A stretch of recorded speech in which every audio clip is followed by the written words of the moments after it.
Ladies and gentlemen, my name is the sensational Sentell Wideman, and you are watching the hottest sports podcast in the South, the best damn sports podcast, period.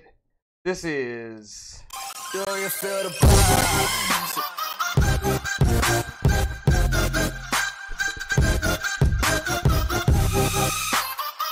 Yo, what is up? What is up, YouTube? Welcome to the season premiere, the first edition ever of Sentell's Intel right here on YouTube. I cannot be more excited. I will get to my guest in just a few minutes, but I just want to tell you how excited I am to be here, to be back doing what I love to do, but only on YouTube. I am back. We are back. And we are so excited and so happy to be back here, right here on YouTube. This is not like any other sports podcast out there, baby. We bring the barbershop into a studio. We debate, we're going to discuss, we're going to argue. You know what I'm saying? We can do what we want to do on here. There's no censors, there's no scripts, there's no directors, there's no prompts. We can basically literally say what the hell we want without recording. I guess. Maybe. I think we can, but I'm not sure. That could be, I could be overstating my ground, but thank you. If you watch me on Facebook, welcome back. If you've never seen me before and it's your first time, welcome. Welcome to the hottest sports podcast in the South. Sentell right here, baby. Before I get to my guests, let me give you a little background about yours truly. I am a 36-year-old, born and raised right here in the great state of South Carolina. I have been a sports fan since I can remember. My sports teams are as follows. In Major League Baseball, I am a diehard Atlanta Braves fan. My earliest memories of baseballs are as a young man in my daddy's house in my room watching the sorry-ass Braves get beat all the time. My favorite Brave of all time is Dale Murphy. I want to be Dale Murphy. I want to wear Dale Murphy's number. I even batted like Dale Murphy. Hell, I even chewed some tobacco like Dale Murphy one time. And that's a true story. In NFL, I'm a San Francisco 49ers fan. Die hard. Some of my earliest memories of the 49ers are, it's funny because you're here. I can remember being at your mother's house at Eastgate when the 49ers beat the Denver Broncos. Got that double nickel in 1990. I've been a 49er fan ever since then, believe it or not. So that's one of my earliest memories of them. In college football, I'm a diehard Florida Gators fan. Been there since 92. Shane Matthews, Jack Jackson, Willie Jackson. The list goes on and on. Then to Danny Wolford, Ike Hilliard, Rita Anthony, Jockey Green, Doug Johnson, Noah Brandeis, Brock Berlin, to Rex Grossman, to Chris Lee, to Timo, yada, on and on. College basketball, I'm a Duke Blue Devil fan. That's partly because of my older brother and my older cousin. I can remember being in my older cousin's basement back in the day watching Duke basketball. Bob Hurley, Christian Laettner, Grant Hill. So that's their fault. And if you want to rag me for not having the same teams in this, two college teams, I get it. I'm not mad at you at all. But what I will not accept, you can get on me for this. But what I do not accept is having two same sport. I do not accept that. Being a bandwagon, I do not accept that. Those are things that I cannot stand. I detest bandwagon riders. I detest people who have two teams. Again, if you want to get on me for having two college teams, that's fine. Now on to my NBA team, which is not as long as none. Those teams are my staples. Those are teams I've been fans of 25 plus years. The other two teams I root for, the Washington Capitals in hockey. I've been there a decade, even though we just won the Stanley Cup, and I've only been a fan like 10 years. So I'm a baby. Brooklyn Nets in the NBA, 6 years in probably, just a baby. That's tied to Jay-Z, my favorite rapper. So I've been a Brooklyn fan since they moved to Brooklyn. So there are my teams. And before I move on, let me get a quick little story. In the 4th grade, I was 9 years old. Shout out to Miss Chandler, wherever you are. She told us, she gave us an assignment, said we want you to write down what you want to be when you grow up or when you get older. I wrote down I want to be an anchor on SportsCenter. true story. And from that point on, I have been obsessed with sports. So here I am today, sitting here in this studio, doing this show called Sentell because of my obsession and love for sports. Let me turn to my left now and finally introduce to my guest, the great one, smart, just very knowledgeable about sports and life in particular, in general. Is one of my go-to guys. Glad to have him here. His name is Tony Buck Thomas. Welcome back. Thank you, guys. Welcome back to the season premiere. It's great to be here, and yeah, that story you just told. But first, I want to point out one thing. Where's the Cowboys? You know, I love everything, sports-wise, but you got to have a star right there. But I digress. But yeah, like you said, barbershop. We always sat around. When I first got back in 1998, when y'all was young kids, you and my nephews, then what did we talk? Sports. And we always love sports, and that's one thing that makes everything better. You can argue, you could debate, you can have different opinions about things, but it's always just a debate and not an argument. We should never have an argument about it. It's about a debate. It's what we think, what we see. You know me, I go by data and facts. And the one thing I want everybody to know about me, I'm a fan and not a fanatic. It's a difference. I'm a fan and not a fanatic. So politically, you look at things in a totally different way. But we're going to enjoy ourselves today. I'm here to support, and I love what Sentell is doing. And I'm happy he asked me to come. So I'm here. So let's do this, and let's get this show started. A little bit of business. Take care. Slide to your right just a little bit. Just a little left. Bit. To my right. To your left. Slide to your left. I'm sorry. That's better. You see me better now? Oh, okay. Because I got my little. You want me? Got my little animation going through okay. now. Oh, so I don't okay. want you to be in front of that. Yeah, so I don't want you to be in front of it because people probably couldn't see you just then. Okay. I hate that happen. But yeah, we here, man. And we're going to get this thing started off with a boom. Boom. Hey, we're going to talk about the top 10 biggest storylines of the summer. And, you know, I was going to do these things in order, but you just got to jump around on some of these things. Given the last few days, the Urban Meyer situation, you know, we had the NBA stuff that happened, obviously. Kawhi, LeBron, P10, Tiger. I mean, we got a bunch of things to talk about, but I think most of us know we won't start it. It's a story that happened last week that just kind of set the whole Facebook on fire. Set my Facebook on fire because I started the whole thing. But let me, because I'm gonna get to this. We're gonna talk about that here in a second. Okay. But let me frame it this way. Let me ask you a question before I go into what I want to go into. I'm gonna ask you a question. Do you think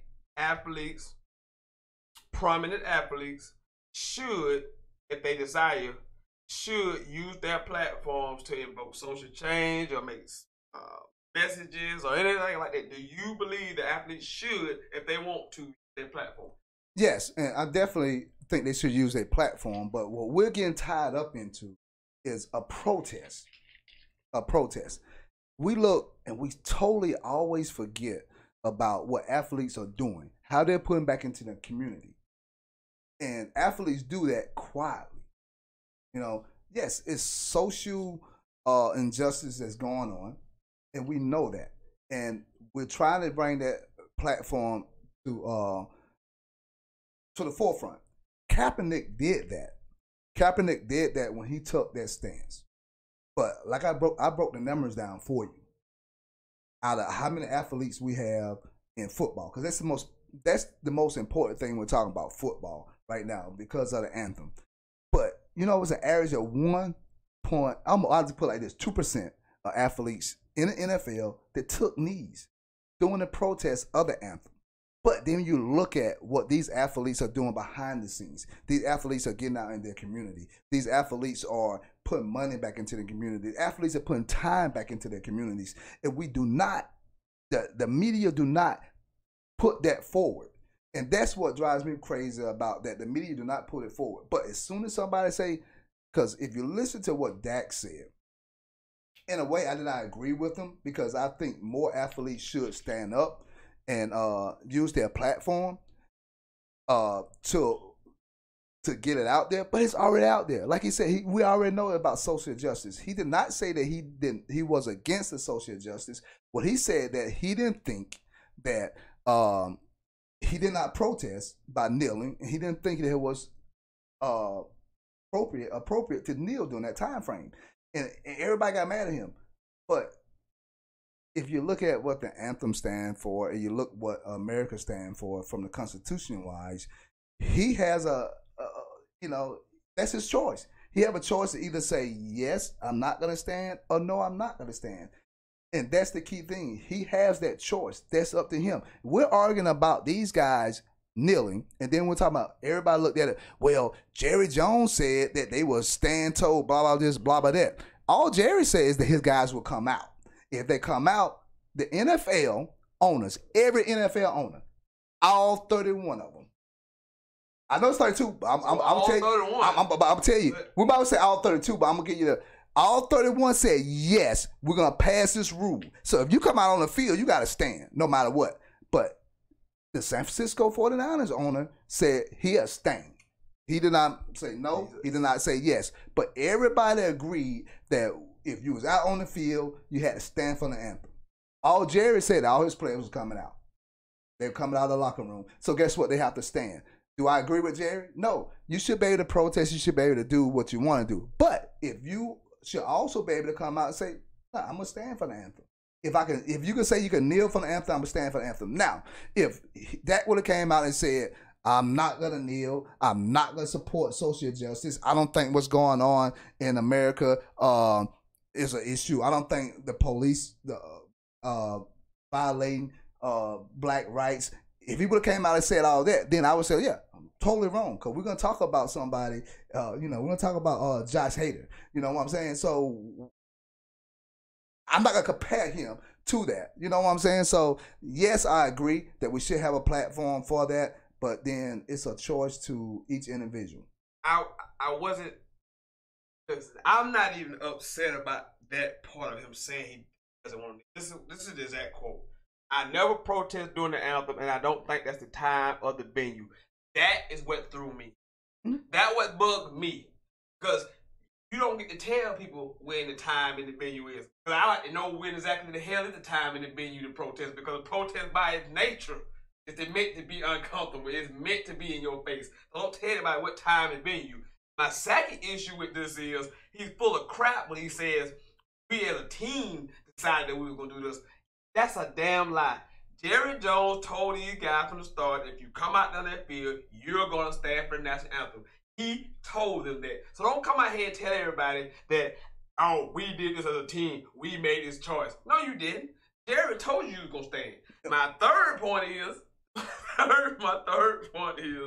listen, like he said, the game of football has always brought me such peace. I think it's the same for a lot of players watching the game. A lot of people have a lot of impact on the game.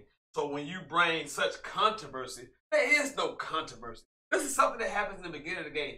People act as if they are doing this during the middle of a damn play of a game. Yep. And let me make this clear. I said this on Facebook. We have to get away from saying this is called the national anthem protest. This is not a national anthem protest. They're protesting during the national anthem. So stop saying national anthem protest.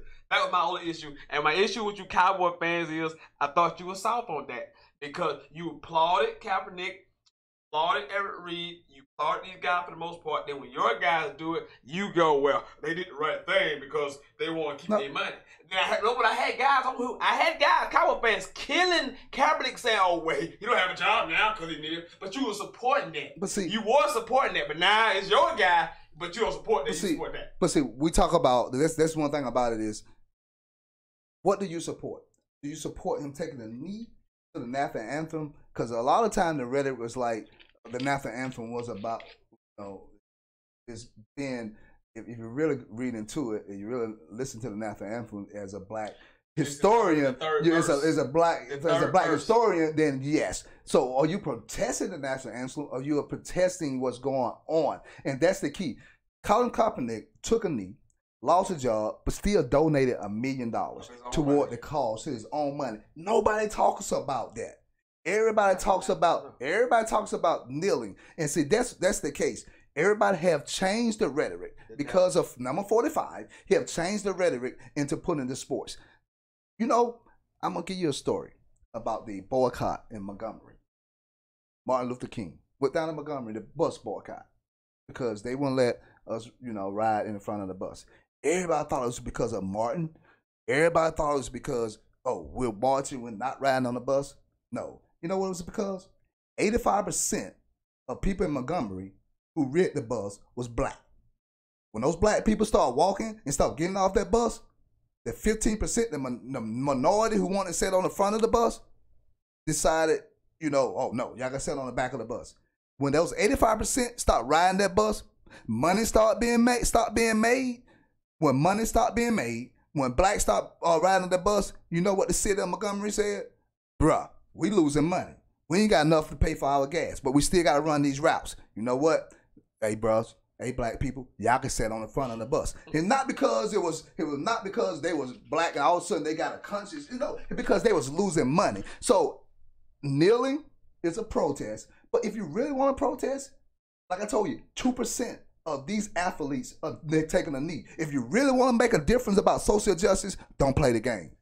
Don't play the game. Don't come out. Do like the referees did. The referees said, look, we're not getting any justice here. We're not getting paid like we want to. We want full benefits. We want to be a union. You know what? We're going to strike.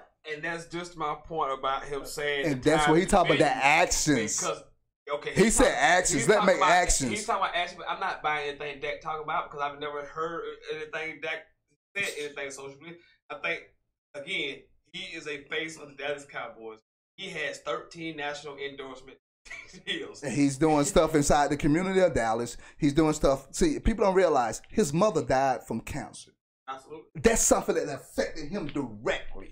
That's something that, and guess what? He's putting money back into that. He's doing things with that. So that's just like it's something that affect you directly. But sometimes, look, that's the thing about it. And that's the huge thing about it is 2%. That's why I try. People like, yes, as a black person, as a black man, of course, when you get arrested or you get injustice done to you, of course, that's our community. But if it's not directly affecting you, how often are you gonna do anything about it? And that's why I tell you, we look for these guys who's making millions of dollars to do something. And you got some special athletes that would do it, and you got some that's not gonna do it. Some about their bottom dollar. Some are not going to lose their money. And some people are not even going to go out and vote. Some people are not even going out and vote if they have to. If they're not going to go out and vote, if they have to not go into their job, they got no vacation time, they got no sick time, and they working. Bro, if they can't go out and vote, they're not going because they'll go there and make that $8, $9, $10, $12, $11. We talk about millions, and that's the difference. We hold these guys to a standard, and then we look at them and say, okay, nah, they got to be different. They got to do different things. Yes, they do have that, but like I told somebody before, if they donate $100, that's more than what I did this year. That's the bottom line. More than I did this year. So I cannot scream and I cannot. I can disagree, but I can't. What I hate when they're calling Dak a coon. They're calling he living up to the plantation and stuff like that. No, you do things. People do things differently. Just because people do things differently, we don't hold up the fist and we don't scream and we don't shout. Black people will call you out. I just think if he just said, come out and said, look, Terry had already made it clear that he don't want his players doing any kind of protest. I totally disagree with it. I support everything these players are doing for social injustice. Jerry has made it abundantly clear he don't want his players doing that. Nobody probably would have said a word. But when you come out and say it, it sounds so pathetic as if these are your words that Jerry is speaking, but how you know that's not his words? I'm not. And see, I'm saying that. So now, but how you know it's not his words? I'm not because sometimes I feel the same way. We're talking about we made a mention. I don't want to bring stuff up that's going on in the community, but we made the same mention. Somebody asked me because I said, I don't agree with them, but then somebody said, "Oh, you're a Trump lover." I said, "No, never will, never have been." But just because I side with Dak with the way that he came out but disagreed with how he should have came off with it. But I didn't think That's that the word I didn't think what they tried to say that he's a coon, he's this. Well, people gonna automatically jump. They automatically gonna and jump that's that. it. But I didn't think that. But at the same time, because I didn't think he was that, somebody said I was a Trump lover. I was like, no, I'm not. But wait a minute. But you know, like, Black Lives Matter. People was getting killed in Greenwood at an alarming rate for a small place. Where's Black Lives Matters? You know what I'm saying? Where's they over there? Anytime we're gonna show up, but as soon as one of the police officers shoot one of them black guys over there, we're gonna be in that full force. We need to be in that full force night. Now, will only Black Lives Matter when only white people are killing black guys, or do Black Lives matter when black people are killing black people? Not saying it. Everybody take that. Everybody would take my comment out of what's called context. But 38 people in Chicago was shot, and most of those were teenagers. 4 was killed. And I'm saying, okay, guys, and guess what? Black on black. But we have to understand this. In Greenwood, we had a mall shooting. In Abbeville, we had a shooting. Also, a man shot his wife. And we're going to get off the political gang. We need to get back to sports. Yeah. But a man shot his wife. You haven't seen his picture in the index journal at all. These guys just shot at people in the mall. Didn't kill nobody. Didn't shoot nobody. Didn't hit nobody. All their pictures are everywhere in the index journal. But this white guy shot his wife. Is out on bail for $1,000. No, not his wife, but his ex-wife. But that is... And there's what lies the story. We got to pick and choose. We got to pick and choose what really is worthwhile fighting. And that's the thing about it is we can't pick and choose when it's the opposite race doing us wrong. We got to pick and choose. If Black Lives Matter, then matter don't matter who is doing the hurting. Absolutely. I agree with that 100%. Because all of this got to stop. That's another thing got to stop. But, you know, to get back on the part of the thing is, I just didn't like the way he worded it. And when I was asking, when you Cowboy fan, is to judge this man and critique this man the same way you would if another quarterback who said the same exact thing, because nobody is buying that this is Dak's thoughts, even though it could be his thoughts.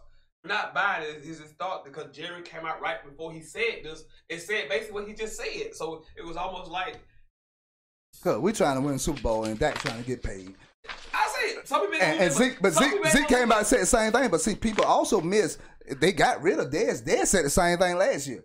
Y'all don't remember that? Dez said the same thing last year. Dez did not work on a protest. He did not do anything. Dez Bryant said the same thing about his money. It's about his money. He gonna get his money. And I came on the show and I think I killed him. Killed him. Yeah, said the same thing. But guess what? Once again, 2%.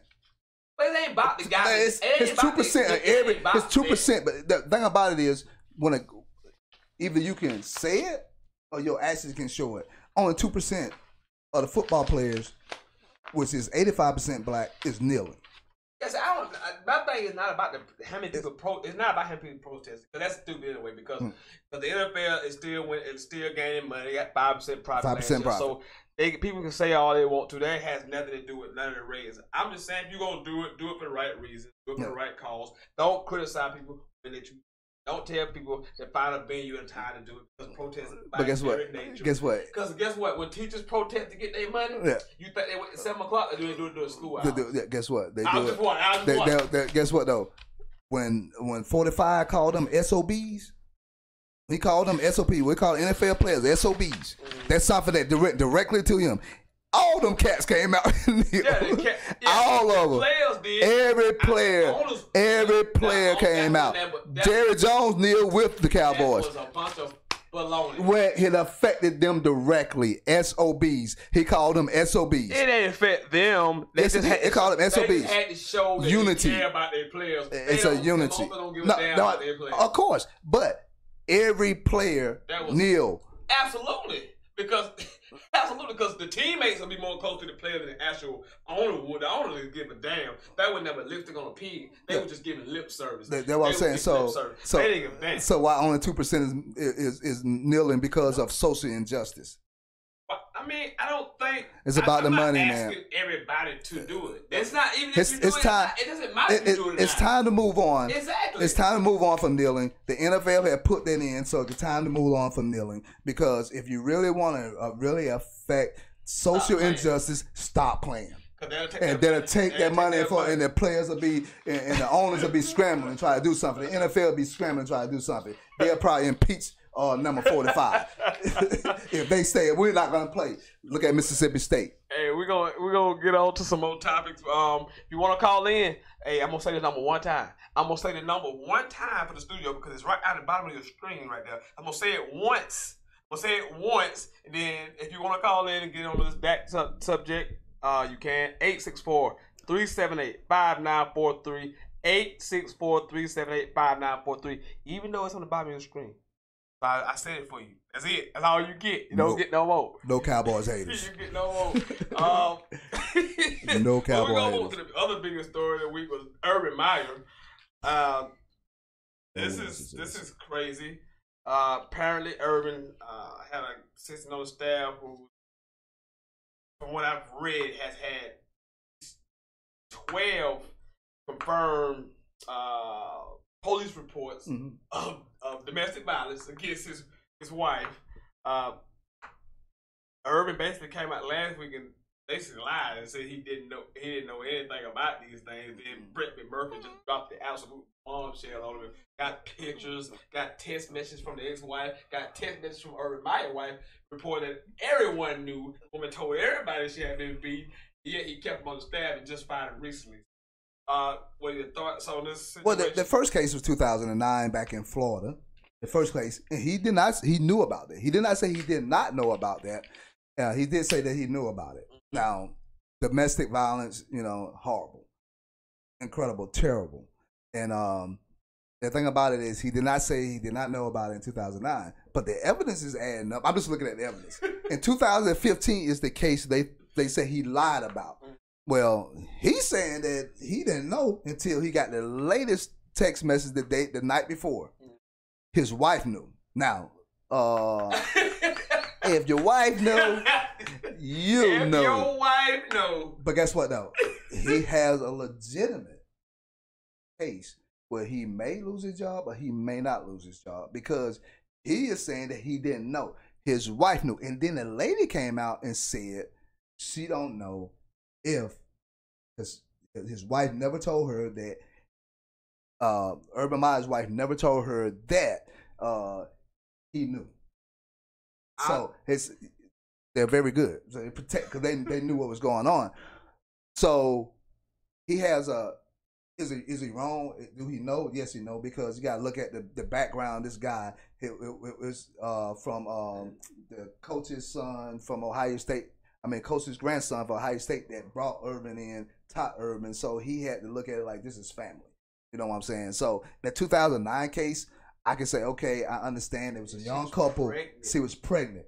Right then, he should have said, you're fired. But right then, she decided to get counseling. And I can understand, from a standpoint, I can understand that as a young couple, they are together. But I'm like, yeah, I know a lot of people get mad. Why not leave? She put the responsibility on, right now, she's putting the responsibility on Urban Meyer and the Ohio State family, Urban Meyer and the Florida family for her still being there taking abuse. Because there are multiple police reports. I'm counting, I think 12. Yeah, but it's 2009. So if he get fired, is that still going to stop you from beating you? That's all I'm saying.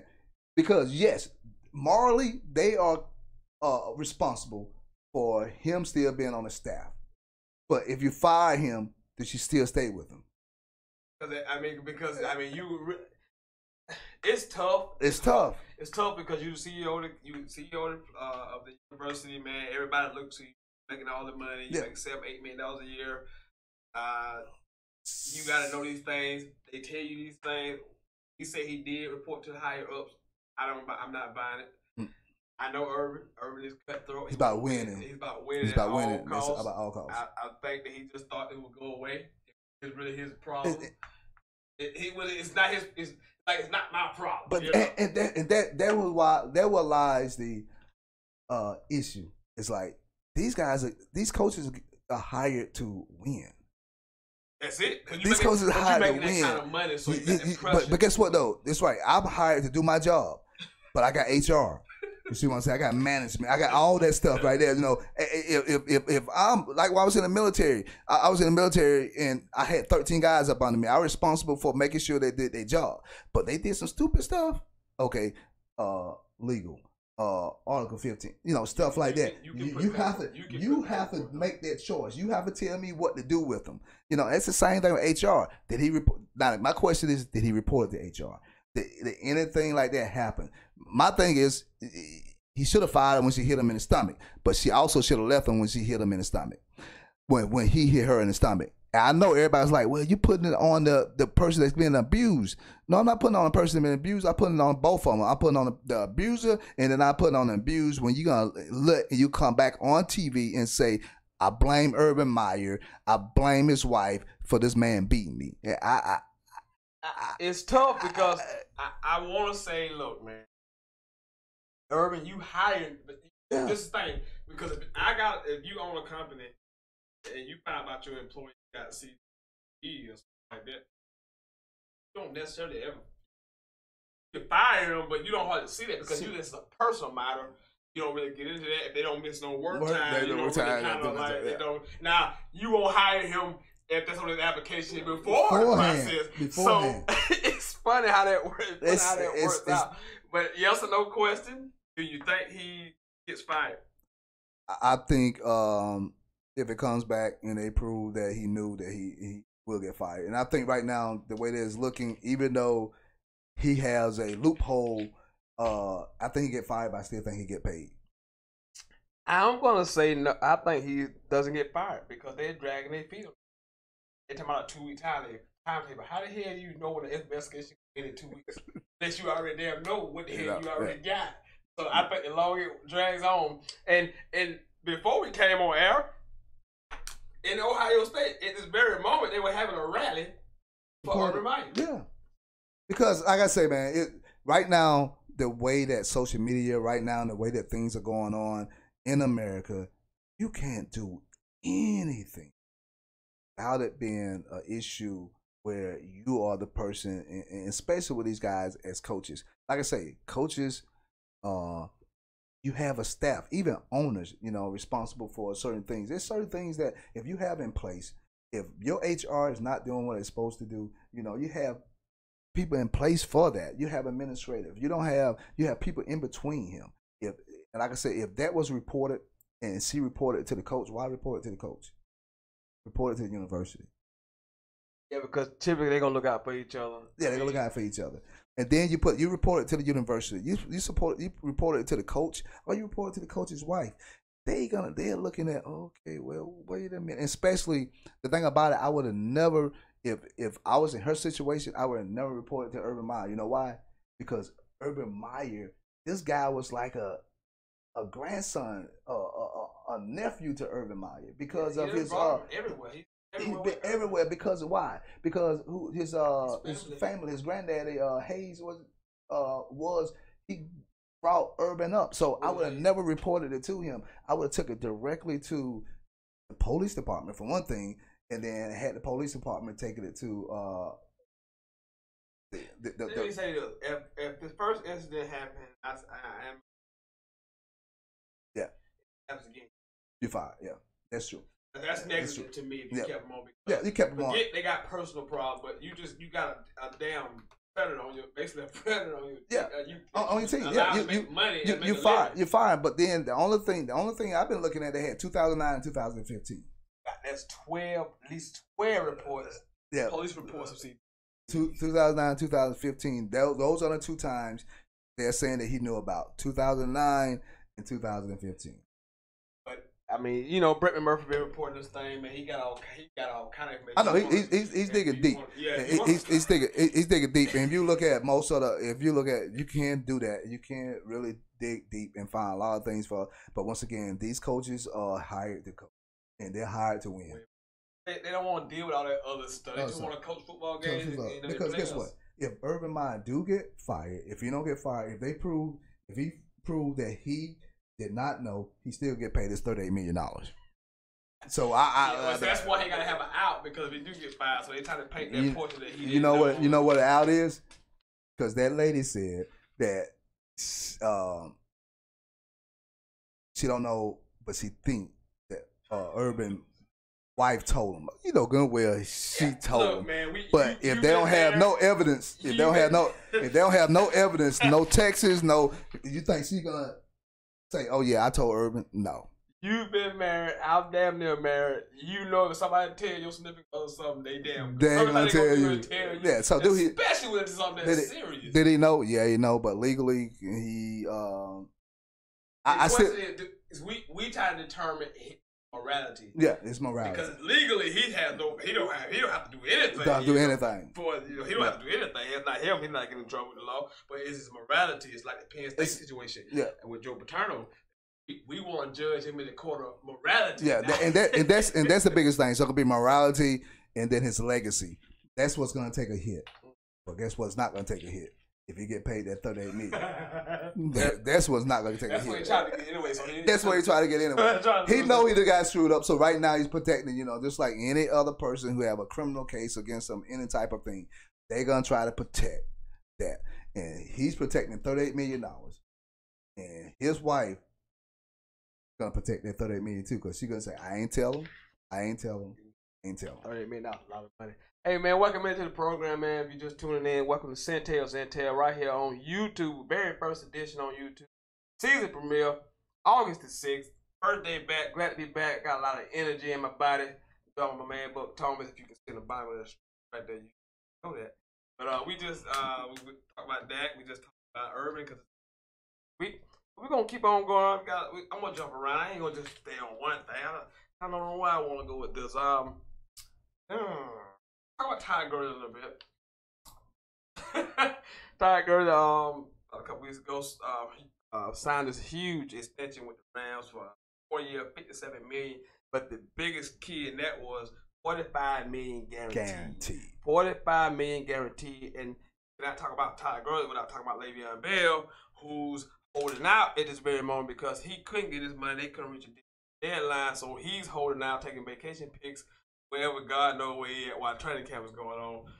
Kudos to him.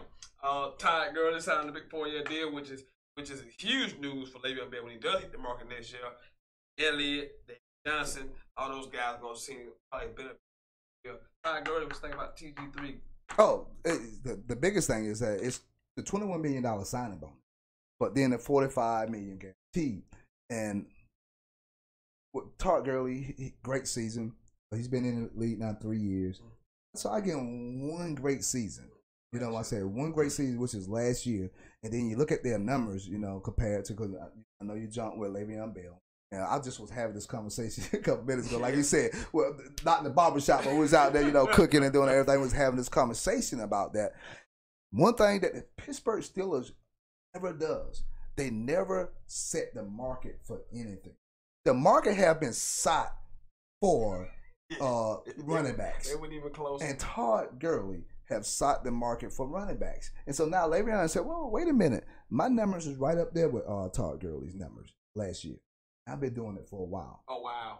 1,300 yards. Both of them had over 1,300 yards rushing. Todd Gurley, I think, had 12 touchdowns. Le'Veon had 9.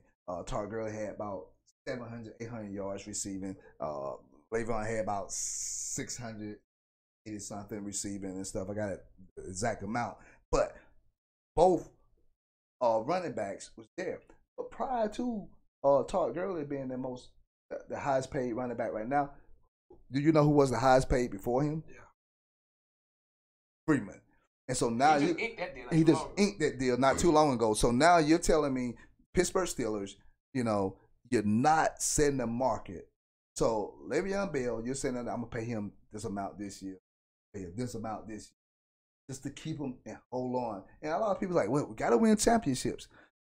No, these guys got to get paid because, especially at the running back position. Now look, if you look at two guys that's not being paid, not even talking about Le'Veon Bell. Also, I'm trying to figure out what the Rams are doing because the Rams have paid Todd Gurley, and guess who else they paid? Cook. They brought Cook but they haven't paid that guy. The best player on their team, defensive player on the team is Donald. In the NFL. Period. Point blank. What are you doing? You know what I'm saying? And then and I'm looking at Le'Veon Bell. Le'Veon Bell's like, wait a minute now. Ben got his money. Ben is dropping off. I'm stepping up. AB got money, but he didn't get his money because you look at what Stephon Diggs and what Dalvin Cooks. He top three now. But if you look what they got compared to what they have done, what is the Steelers doing over there without Le'Veon Bell?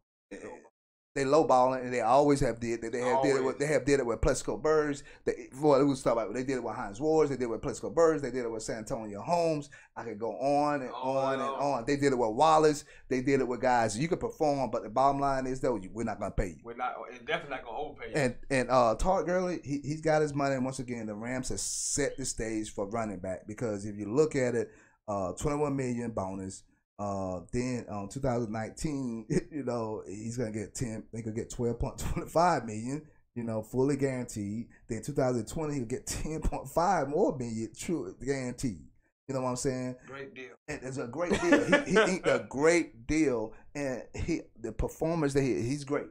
I love Gurley, but then imagine the other running backs that's coming after him. David Johnson right now, he's just salivating.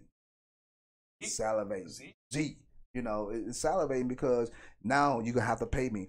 But they're gonna end up giving these players more power they don't want to give them. When these players gonna say, okay, then. And the one thing that I hate is that franchise tag.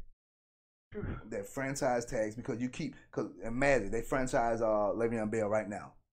He get hurt. That's the thing, and that's why players want that long-term insurance. They want a long-term insurance. He's gonna be on this deal, this franchise tag, and if he did get hurt, he'd be damaged good. He'd be damaged good. No guarantee money after this season coming to him.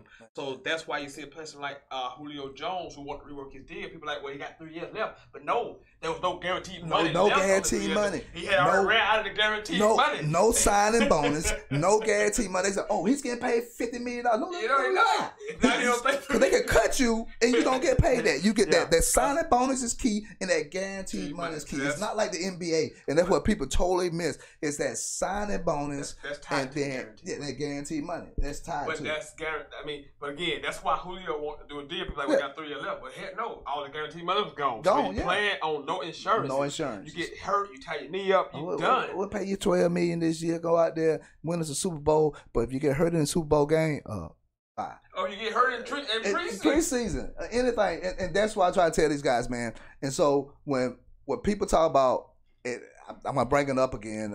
And I hope nobody take it wrong. But everybody holler about Dak and stuff, talk about slave mentality. You working on the plantation. That's working on a plantation, bro. When you're working, you're making these cats billions of dollars, and then you can't get paid. And you can't get guaranteed pay for market value. But when you at that quarterback position, bro, Jimmy, your guy, Jimmy, my man, Jimmy. But see, Kirk haven't done nothing. Garoppolo, it's getting paid. And Kirk, but see, Kirk, but Kirk, he got all his money. It's all guaranteed. But he has showed something. He has showed quarterback is the old position in sports. He has showed something. You can do little and get overpaid. He got what's going on? Played 5 games. He's 5 games. He significantly got overpaid. Oh, now I believe in him. Yeah. Don't get me wrong. But again, this is the one position in sports where you can get paid for doing little to nothing. Yeah. And get paid off of hopefully potential and hoping that you're good because that's. This position is so valued in the NFL now. It's so valued that people would just take a chance on anything. But you see who they put in. You see what's in that position, and that's the same thing. You could say, "Well, I want to." If you take Le'Veon Bell off the Pittsburgh Steelers. Oh yeah, I'm calling it right now. And I may be really wrong. You know, I was killing Pittsburgh. I've been killing. I just don't buy in Pittsburgh. Not a talent, but drama. Ain't got no since the Super Bowl season. But I think Big Ben gonna take a step back this year. I think he was starting to show signs last year of declining. Oh yeah. I think this year, and I can be way off base, I think he starts to fall for cliff this Oh, year. yeah. And then if you they'll be back for training. Did the same thing last year. He came back. Hope you don't get hurt doing it. He played. I think Ben falls back. It's hard to see. I see it coming. I saw it last year. His body work, and then you can talk like a man who got one foot out the door every week. He's talking about either retire, about ready to leave. Yes, and then he have a good game. He feels good, and he think I should retire. So I think he's gonna have a rough season. Yeah.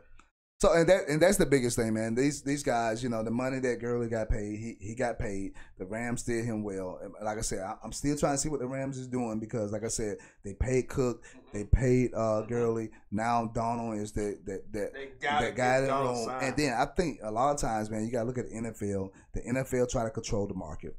You know what I'm saying? I think what they're trying to do is control the market from their defensive standpoint. Because if you look at the people who need to get paid from a standpoint, they're rushing the quarterback. My man DeMarcus, my man DeMarcus Lawrence is sitting back, saying, "Okay, yeah, cool. Wait, let me see. Yeah, I'll take this franchise tag because if he go out and perform very well, and then you got Khalil Mack, he's a lot of people forget about he's holding out because Khalil Mack has been off the chain, you know, so he's waiting to see. They're afraid to set the market, and I think they say, okay, guys, I think the NFL owners, the NFL look at it and say, guys, wait a minute, you pay this guy so much, you know, then you're setting the market. This is the guy that's coming up next for it. But with Aaron Donald, I don't understand why because he cleared the best that's out there.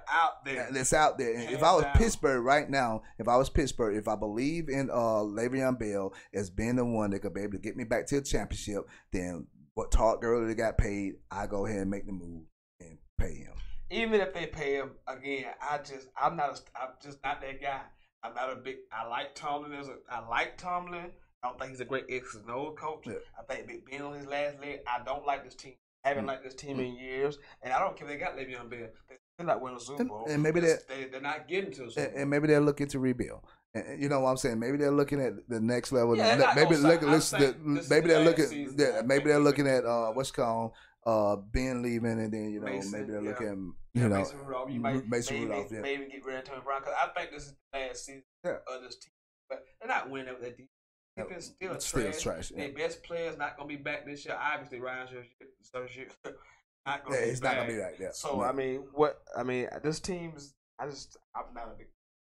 Yeah, so that's the biggest thing. We talked about Gurley, his contract. Then we jumped into Le'Veon and also Donald, and that's the biggest thing, man. It's about setting the market, and I think it's some kind of conspiracy setting the market for certain players. It's tough because Dominican Sue got that big old deal. Oh, yeah. Big deal. Albert Hearns, I believe. But this guy's different from those two guys. Those guys are more road graders, run stuff and type. Now, even though Sue could get back early on in Detroit career, not later on, career, I just think Donald is just an absolute force now.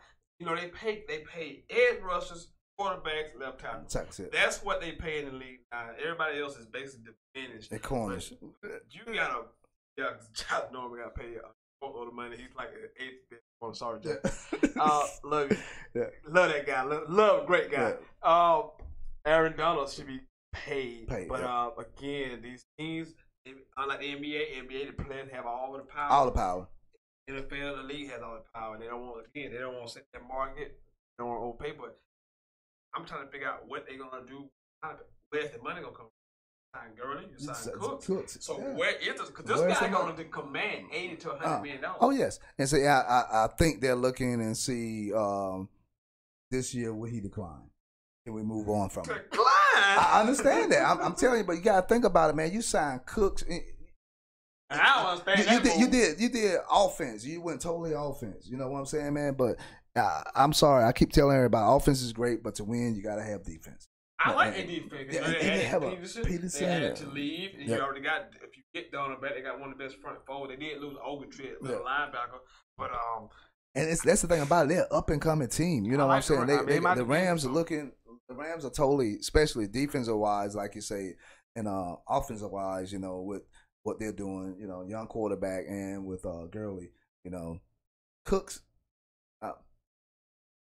The money they pay him, like, okay, all right, but... And that leads me to another guy, because on that same level, Stephen Diggs just got 5 years, $72 million. $40 million guaranteed. He hasn't. If you got your black on in front, Oh yeah, his numbers are not great. I think you know what got him paid?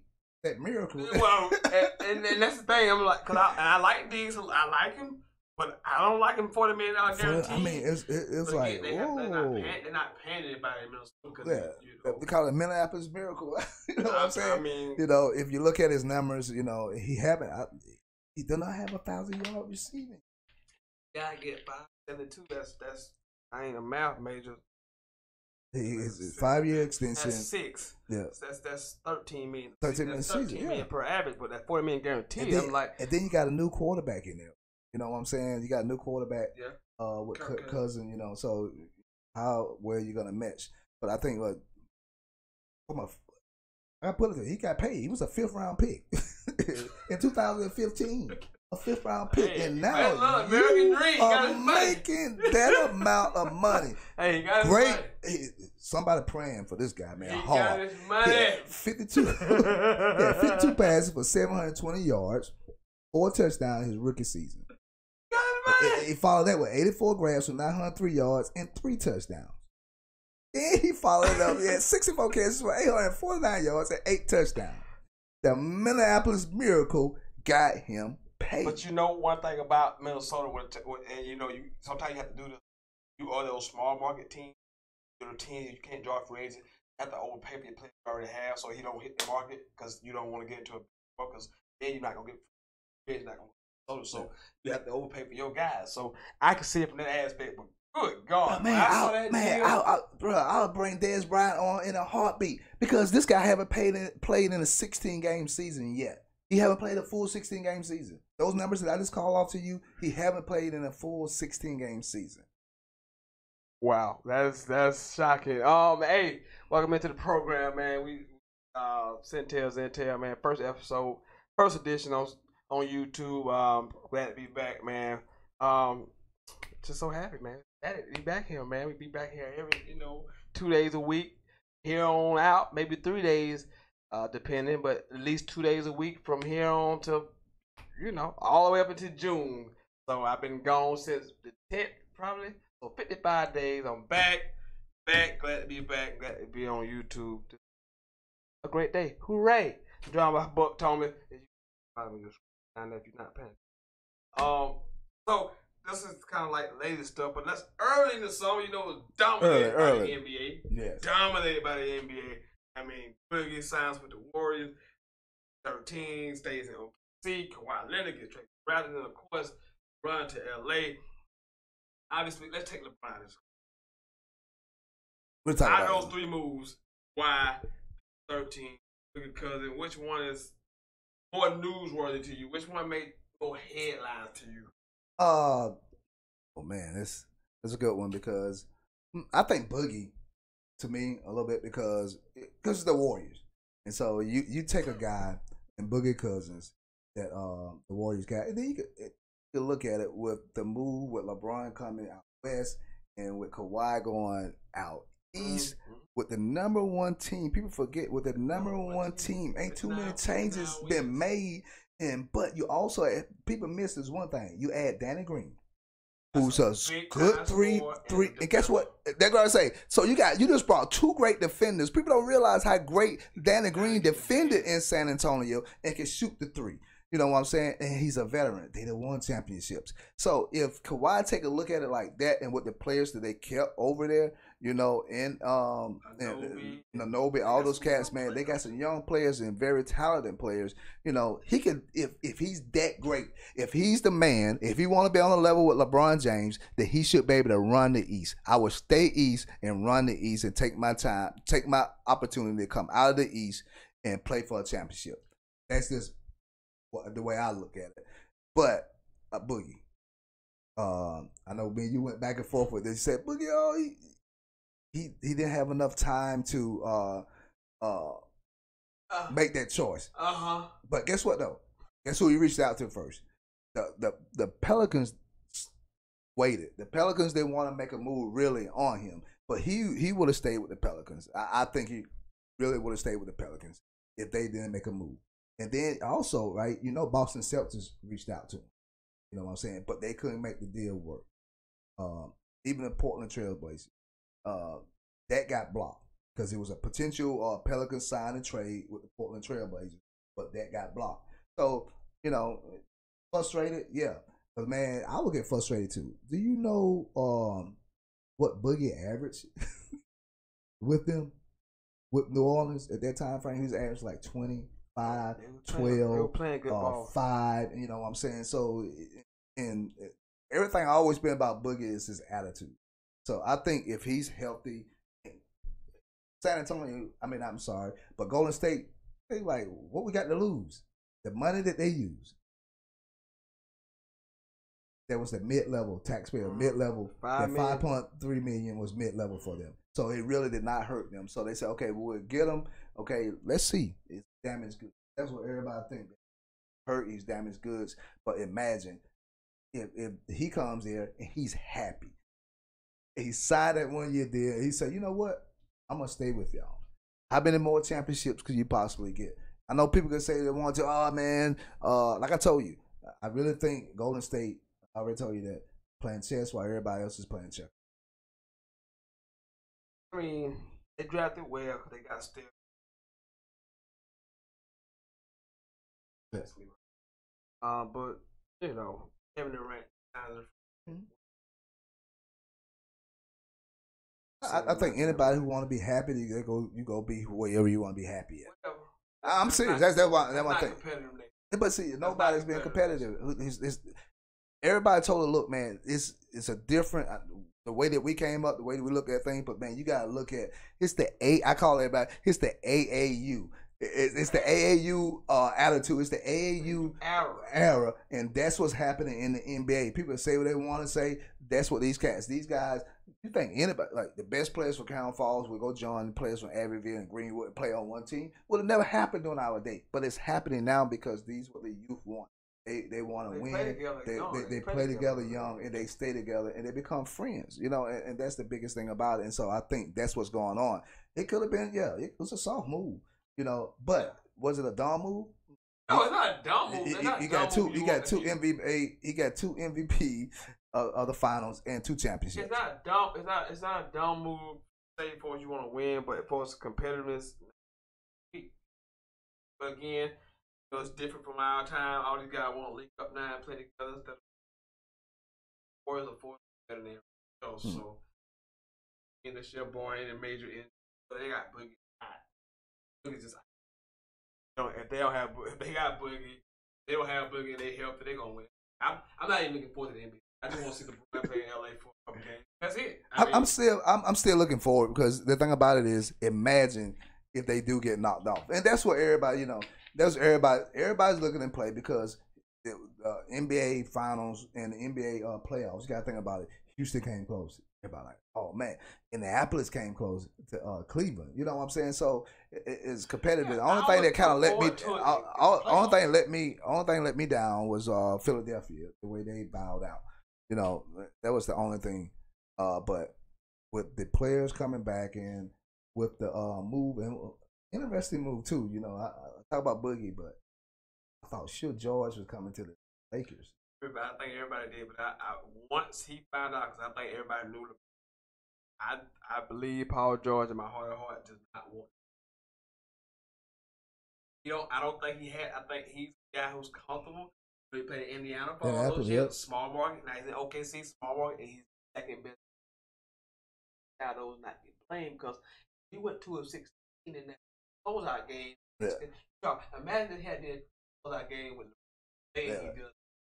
Gonna get killed. Yep. He did against them. I think it might have been like the 8th or 9th topic on Undisputed. Yeah. Imagine had been any of the top players that did. Yeah. That's the kind of thing he can do. Plus, I just heard he had surgery, so you wonder if somebody have a physical with it. Yeah. Now, one thing that he did say that this was his quote, is that it was about him being himself, him being genuine, and this is what he's talking about Russell Westbrook. This is what he said about Russell Westbrook, because everything else that we always say that Durant said that he couldn't play, Durant and Russell Westbrook couldn't get along. But George said that it was honestly forthrightness which Russell Westbrook handled his business. He said it was about him being himself, him being genuine, him being authentic, him being real. Nothing about him is fake, and that the people I want to be, and that's the people he want to be around. Somebody who's going to tell it like it is, somebody who's going to push you, somebody who's going to encourage you, somebody who's going to motivate you, and vice versa. That's what George said. One of the reasons that he stayed. So, but guess what though? So you don't think you would have got there with LeBron James in LA? I just think he was scared of that smoke, man. I don't think he wanted that pressure. He didn't want that pressure, man. Yeah. He didn't want that pressure being the number. Pressure. Yeah. Not gonna bring well, but second guy will count on you like Kevin Love. You know, on top of that, he didn't even meet prior to that. Before LeBron coming there, he didn't even meet with the Lakers. Yeah, he was never because I think everyone knew. Yeah. I told you a year and a half ago, but everybody knew once the time came, like LeBron's going there. Everybody knew it. It's like that's true though. It's like the worst kept secret out there. But you know, George did get paid 4 years, $137 million. Oh, he got the super max. So you know, it was like okay, smart business move too. Smart business move now. Smart business move because I think it got like 40 million less or something like that. But 40, yeah. I mean, it's out. You got 40 million less. Yeah, do what you want to do. 4 years, $137 million contract. And the thing about it is, the moment that that's another thing. He didn't even think about it. No, he didn't even meet with him. That same day free agency started, he signed. I'm like, okay. So he took his money, and then like I said, I just read over there. I read that was very interesting what he said about Westbrook compared to what we all thought. Because I always think, man, Durant just couldn't play with Westbrook. You know, Westbrook, control the ball too much. You know, he's too selfish, just like that. And then Paul George come out and say this. It might have been a money talking, but that's the same thing. I was like, that was very interesting to me. What is he gonna say if he signed back? What is he gonna say? Yeah, that's true. What he's gonna say. I mean, welcome into the show, man. About to get here in a few minutes. You want to call in before we leave out, man? Numbers on the bottom of the screen. First episode of Sentell on YouTube. I will be back Thursday night, 8 o'clock, right here. Might go 8. I'll say 8 right now, but it may be 8:30. I'll let you guys know time on that. But I'll be back Thursday night. I must have really said anything that's controversial because everybody be killing me on Facebook. Nobody. I'm like, everybody killing me. I'm looking at my chats. I got one chat over here, so everybody be killing me because I'm like, hey, wait a minute. You know what I'm saying? One thing about this show, you come on here and your piece. Yes. If somebody want to come back at you, and they didn't come back at you. You got your piece out there. I got my piece. Because they're not. I don't think they're smart enough. That's why. They don't want that. They don't want that. Like I said, they don't want that smoke. They don't want that smoke. So, but we'll be back. I'll be back Thursday night, man. We'll talk a little bit more about LeBron going to LA. Then we'll get to some college football stuff. Got a bunch of college football stuff to talk about. Returning players, who the best players, best teams. We'll get into some of that, and then 2 weeks from today, we'll be starting our college preview shows. We'll do SEC Big 10, then we'll do ACC, Pac-12, and Big 12 all on the same day on Tuesday. So 2 weeks from today, Monday and Tuesday, college football preview shows and all that good stuff.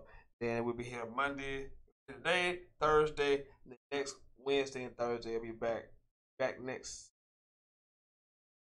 Wednesday and Thursday night. So, join us then. More guests coming on. Buck will be back sometime throughout the season. Trust me, he'll be here. Hope you guys enjoyed the new setup much as I enjoyed setting it up for you guys. This is a new era. This is a dawning of a new era, and we cannot wait to take this thing further on into the future. Last words. I like this setup, but I gotta get a star up here, man. I gotta get a star. You have to earn your way onto this damn table. You have to earn your way. So the Cowboys, you got Carolina Panthers. Local team got to be up there. You got the Eagles. Defending. They got one time. Defending. One time. And most recent in yours, I was in grade school that time. We won one time, but we still got 5. Hey, man, for Buck Thomas, for Sentell Wiley, man, we'll see you next time right here on the Hottest Sports Podcast in the South. Sentell, I'm out. Do you feel the vibe?